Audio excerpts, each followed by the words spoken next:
Evin Allah, evin Allah. İçinde itirama bu kadar seslemeye gelmem yalan. Yasaklı dillerde yerler mende feryadan. Odur bu gözlerin deniz tek olur. Aşağı, aşağı.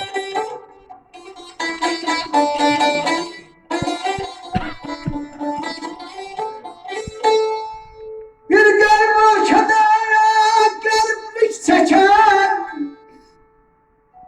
ve sen hasretlik ömrüne yeken galas haslarına düşerken ağden odurmuş gözlerim Ayşecik deniz tek dolu.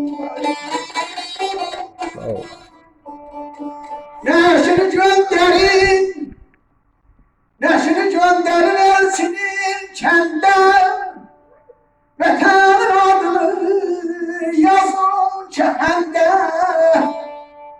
Mezar üstünde seslersen sen de, olur ki gözlerim denizde işte